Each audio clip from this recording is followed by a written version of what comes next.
what is the best Big Ten game day atmosphere? We'd probably agree, right? Yeah, whiteout at Penn State. Yep. Yeah, by far. And I played in 2 of them. I got to cover one earlier this year. It's ridiculous. The buy-in is what really sells it, right? Because Penn State's in the middle of nowhere. You got all these people coming in. They're all coordinated. I think it's great. I'm going to be completely honest on this one. I'll give you guys the win on the game day atmosphere.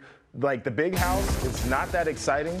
The horseshoe, it doesn't get that turn up unless it's like a night game. Like, it's not that fun, honestly. Even Beaver Stadium kind of hits it. I kind of feel that. We need night games. And look, now it's time for Rivals Down South. And welcome to the night games, boys, because the Big Ten's finally going to start playing them. We're very excited. The TV takeover continues. Look, and that's like, okay, people talk about Death Valley.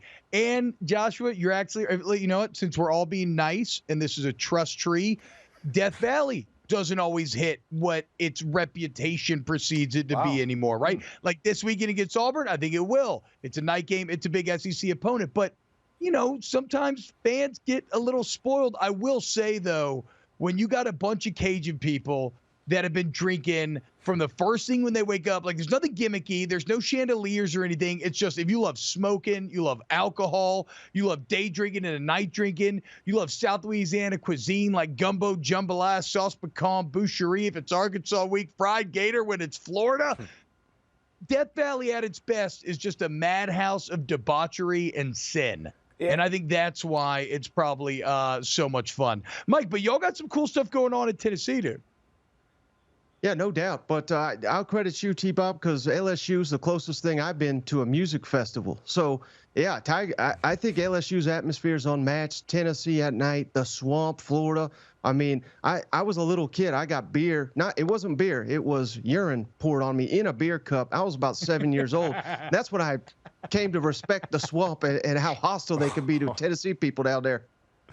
Yikes. Oh, man. I mean, I will say, like, I experienced Kinnick, an Iowa game at night for the first time this year, and they're bad right now. Michigan State was bad. Atmosphere was on point. You want to talk about some people that can really drink? They were drinking out there. If you ever been to Camp Randall, jump around. My goodness, like one of the great traditions, also a really fun place to watch a football game.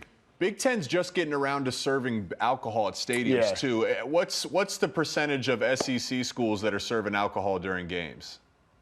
I think it's less than it was a couple weeks ago because I think Ole Miss had to ban it for a little bit because a bunch of people got angry and threw a bunch of drinks and trash on the field after LSU scored late. But it's getting there.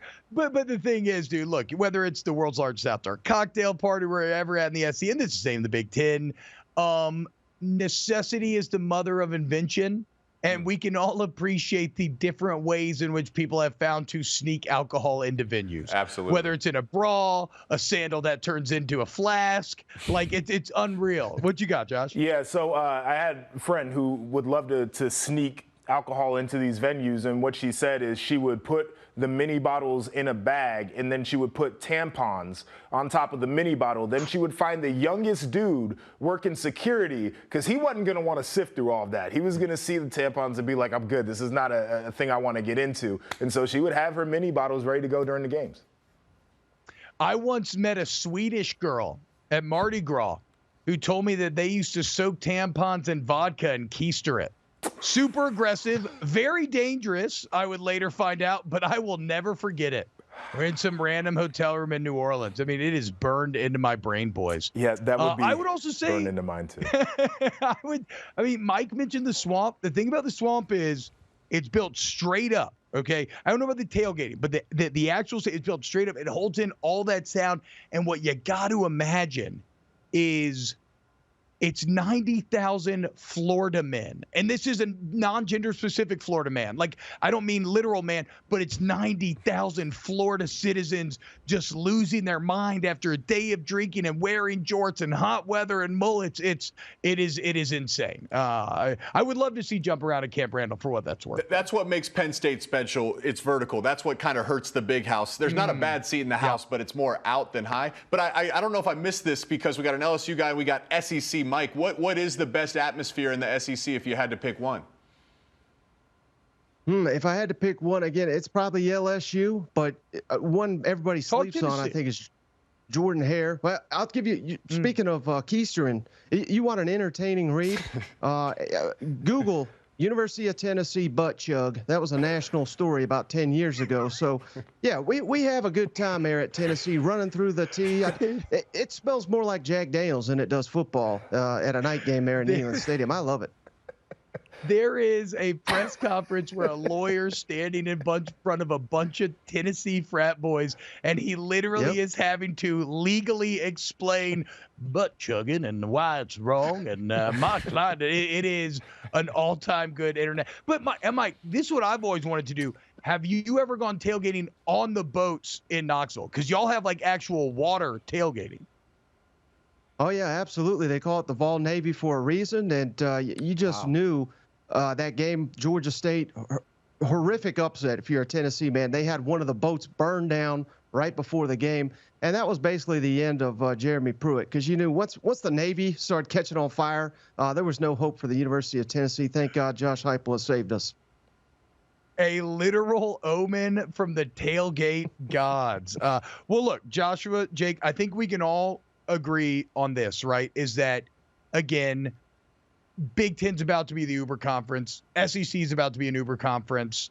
Both are playing night games. TV's taking over. Like, we have to get more SEC on Big Ten matchups. Yeah, we got. It needs to happen. I'm with that. I think we would all enjoy it. It would give a little bragging rights, and everybody can lean into it. And then I don't know about how people down south are, but the people here in the Midwest understand that they want to see the rest of America, because as much fun as we have here, it ain't the greatest part of the country, and we'll travel. It'll be a fun game day atmosphere.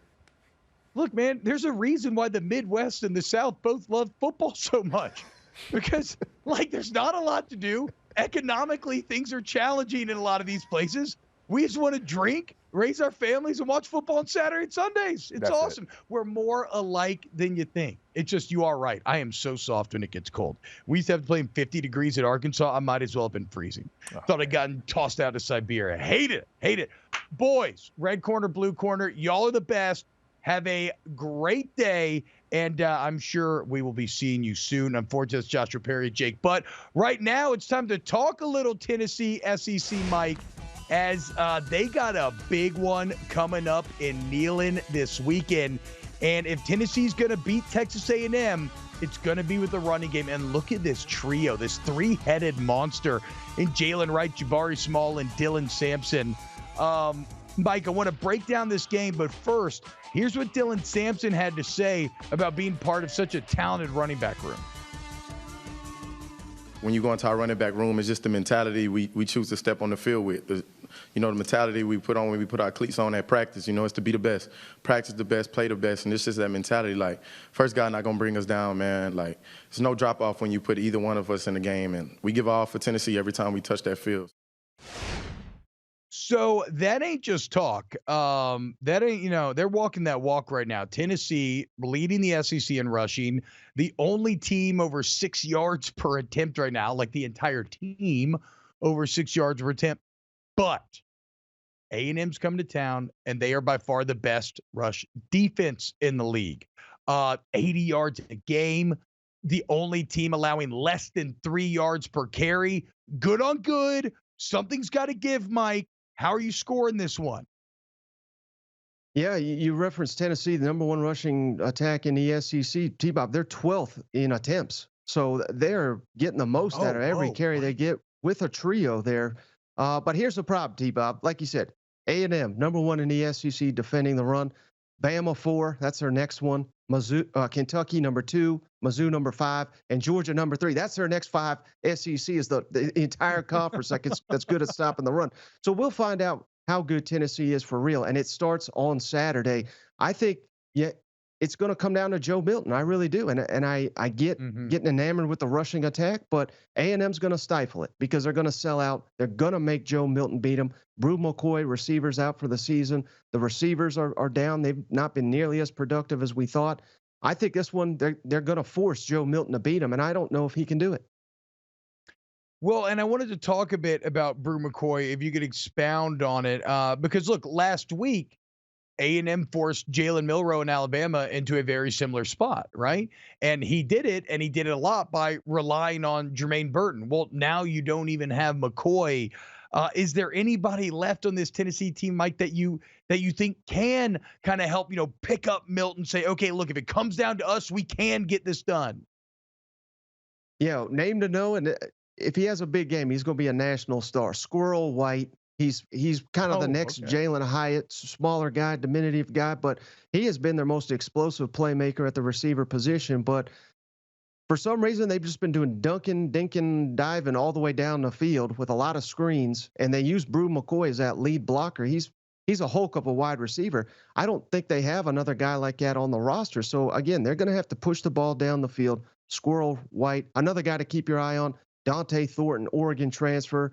He has been non-existent, but he was their big get out of the transfer portal. They desperately need Dante Thornton to show something this week against Texas A&M. Now, one thing about this game is because I gotta be honest, Mike, I'm kind of on A&M here. I'm still thinking about it though. Tennessee is coming off of the bye, which I do like, and it's in Neyland. And Neyland in October, it's orange is the reason for the season. It's just it feels a little bad for A&M. I know you are someone who I would not describe as a very big Jimbo Fisher fan. What do you think it would do to your mental state were Texas A&M and Jimbo Fisher to go into Neyland and emerge with an October victory? Yeah, and to your point, A&M should win this game. They should have a massive advantage on the line of scrimmage, which that's where in this league games are decided. But Tennessee's won 13 in a row at home. A&M's lost 7 true road games in a row. So there's factors that also favor Tennessee. A&M should win, but I dress like a clown. The real clown is Jimbo Fisher. He should have been fired last year. He'll be fired in about a month after he loses a couple more games. As long as Jimbo Fisher's the head coach of Texas A&M, I will never bet on that team ever again. So Tennessee finds a way somehow. A&M's a better team. Tennessee will win the game. Speaking of clowns, coming up next year, Rivals Down South, we'll tell you how Billy Napier is attempting to fix Florida's road woes. We got a very good battle for second place in the SEC East as well. Stick around, Rivals Down South.